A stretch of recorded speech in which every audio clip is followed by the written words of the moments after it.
Alright, boys, ESTAROSSA has dropped. He's been out here for, I don't know, he's been out here a good amount of time, like 12 hours, let's say.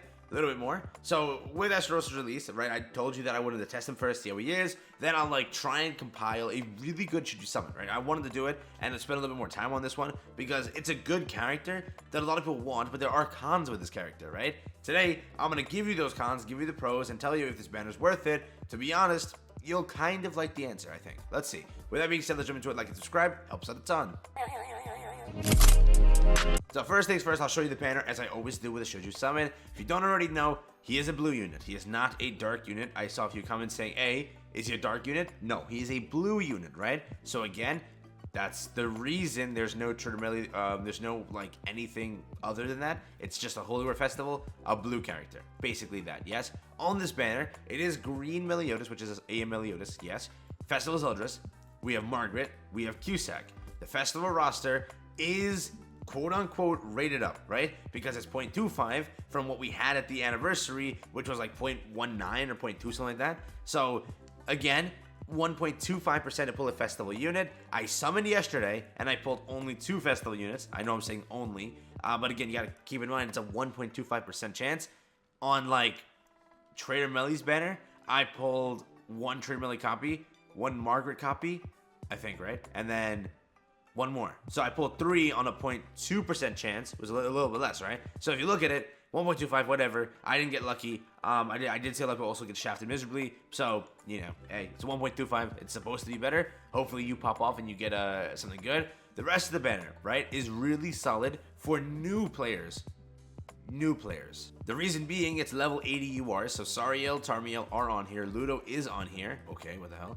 Chandler is on here. Hendy's on here. Bellion, which we don't really care about. Galland. We have, who is this? Gloxinia. We have Derriere, Melascula, Monspeed, ESTAROSSA, Droll, and Zeldris. So again, the rest of the banner, it's kind of filler. It definitely is nothing that newer players or older players really need. But if you want to go in 6-6 them and have just association and all of that leveled up, this is a good banner. Plus, if you're a new player and this is where it stands, it's a level 80 banner. Any level 80 banner is good because it levels up the character that you may need in the future. The top 4 being the main priorities, even Red Glocks being pretty good, and then Red Melascula being alright. ESTAROSSA fine for the counter, whatever. But again, it's not a bad banner for that. But if you're an older player, definitely you're not in the need of these characters. Mainly, we're looking at the top half of it, being the Fez units, being pretty good. And again, also just remember with this character, remember that he is not a PvE character. You really have other characters that are better in PvE. He will not be your PvE character. You're mainly summoning for him for PvP. Got it? Keep that in mind. His passive does not work on the dogs.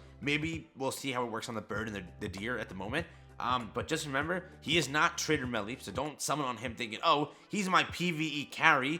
I don't think he's gonna be that. His darkness takes a little bit of time to stack, and I think there's better teams used in everything, so he won't really see that much play in PvE. But in PvP, that's separate. So if you're mainly a PvE player, might not be the character for you. PvP, that's a separate story. That's where he shines. Keep that in mind. And before I go and show you the actual, banner in that different image so I can like talk over it easier, I wanted to show you this, right? So if you use this banner to acquire coins that you don't need, let's say you don't want to go and increase your AMLE, when Deanne finally arrives to shop, which is hopefully, I guess, next festival, then you can go and buy her if you don't have enough, right? So again, you can use this banner being it's a 1.25% chance to pull a Fez coin. You get a Fez coin, you then later on trade it for DN if you want to, if it's a character that you don't care about. So again, while you're summoning for ESTAROSSA, let's say you pull 5 Cusacks, you don't want those 5 Cusacks, you 2-6 him and trade 3 dupes for DN, you can do that. It is a 1.25% chance, so it is a better chance to acquire those coins, to trade those said coins for a said character of your choice. Just keep that in mind.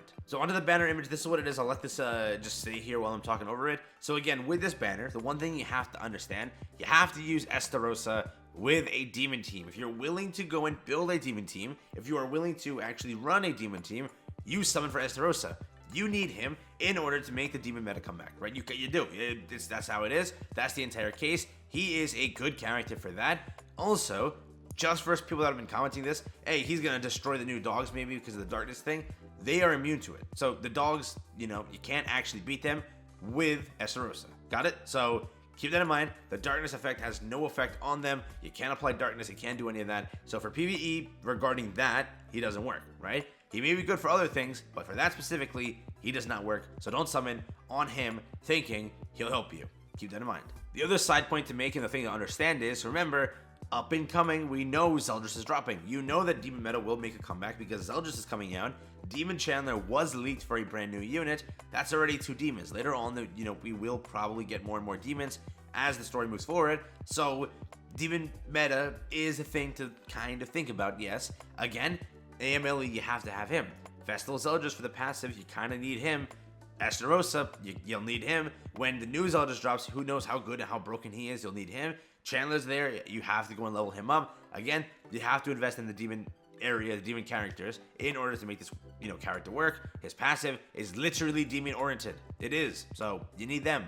Look at his passive, right? It literally says whenever a demon ally or ally with commandment deals damage. So it has to be them in order to work with this entire character. Hence the reason you build demon team, you get him, you need him. If you want to run a demon team, you need him now, right? So again, that's basically it. That's the entire idea of it. If you want a demon character, he is outstanding. There's no lie there, right? I know people are saying oh, he's not a must-have. He isn't that good. He gets countered hard. He is nasty, okay? If you work him well, if you actually use him properly, he will do a lot of damage and he will be pretty good. At 1/6, he is still fine. I know the jumps up are really, really big, but at 1/6, he is still pretty good. From what I've tested, he isn't that bad. His commandment also kind of just destroys some units here and there, because when a hero uses a skill, remove 1 buff to the hero, applies both to allies and enemies entering battle. A really good commandment, and it does help out here and there in destroying some teams. He destroys Tarmlink DN players. He destroys a lot of teams. Really good character. And again, given he is a blue, he has that type of advantage over DN. Hence the reason he actually is really solid against those said teams. So with this character, you are investing again for the future. We said the same thing for AMLE. He died off. With this, he's just a better AMLE at launch. Think about that now. He really is. With AMLE applying, those debuffs and everything like that, he's even better. So take all of that with, whatever you want, and understand that, again, he's worth it. His banner might be a little bit turd, it might be a little bit bad, but again, it's a 1.25 on festivals. If you don't have those festivals, it's a great idea to summon. Think about what's next, right? We have Zeldris. After that, high chance, and I will put, in stone, I think it's going to be the demon unit for the, or not the demon unit, the, what is that, Ragnarok Demonic Beast unit. So if that's Freya, if that's somebody else, who really knows, that should be set for August 25th. So with what we're going, we're a month away from that unit. So if you summon for this, you screw yourself for let's say Magilda, right? Because that's going to drop. What happens then? There's all those pros and cons to the way out. The Fez does last a month, so if you want to wait till the very last day, you're oh, I'd rather see what happens there. Then I'll go and make my decision and see what's actually worth it. Because again, missing out on Magilda, people are still, till this day, can't pull her, can't beat the bird. People that missed out on Snake Lady, till this day, can't pull her, are missing out on that. So that's a banner you always want to go on. I'm going to get with Demon Relics being a thing.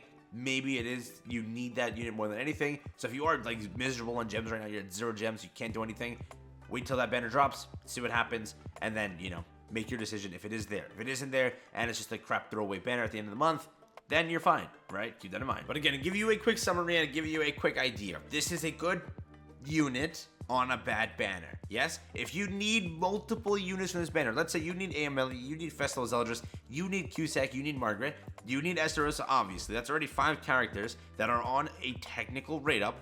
That's good. You can go and summon for it. Let's say you want to just get these level 80s, or maybe finally go and 6-6 one of your goddess units. Maybe get Chandler finally, or 6-6 him finally. It's not bad. There are some good units on here. The rest, again, are really filler. If you want to go and 6-6 them just for box CC and whatever association, you can. The banner is mid at best, I will say that.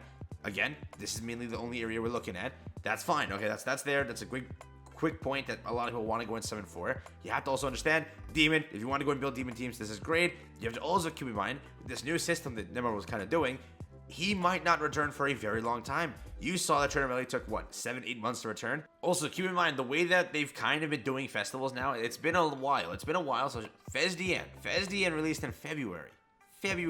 We went through all of March, all of April, May, June, July, now August. You'll go through all of August, mainly most of September, and you won't see her back till, what, September, October? So keep that in mind. You may not see ESTAROSSA back for a very long time, and he might be very good. And then as Demon units release, as his team gets bigger and bigger, you'll see he'll be good. He really will. So again, all of that is taken into consideration, because again, they've been just handling this weirdly, because there's now 3 festival types, right? he only returns on Holy War festivals, so he may not return until the next Holy War festival, which might be months from now. And then if he returns to Coin Shop, that's still months from now. So, again, for the reason of festivals, you summon only for festivals, that's a point that does stand. But yes, as always, people want to ask what my plan is, because I do play this game free to play. I tell you every time, and I tell you, what I spend my gems on, what I think is good. I might summon on him just because I was waiting for ESTAROSSA for like ever, literally forever been waiting for this character. The thing is, I ran and I built my AMLE really well. I built my Zeldris really well. I've been waiting for Team Amina. I mean, I really have. So for me, I may take a look into this banner. I have enough gems to easily do it. We get like 300 free gems in this entire update, so there's enough for me to go and summon on this and still be good. So in 2 weeks when Zeldris drops, I might have to skip him and see what the Ragnarok unit is. If the Ragnarok unit isn't actually what we're thinking it is, then I will go for Zeldris and everything will be okay. So that's my plan if you're wondering about it. ESTAROSSA is pretty good, and again, you have to understand he will probably get better over time. Hopefully that Zeldris is like a support unit to him, because he's a DPS. He's not even a support. This guy's a DPS. You've seen it when you apply darkness and then you do damage. He's crazy. So he's a DPS. If Zeldris is a support, you've seen it. Chandler could be a support too. 2 characters that could definitely help. It's demon meta time. So yeah, that's what I got. Thank you for watching. Hopefully you're able to enjoy it, and hopefully you got your answer now if it's a worth it banner or if it's not. That's really it. Peace out. Catch you guys in the next one. Enjoy.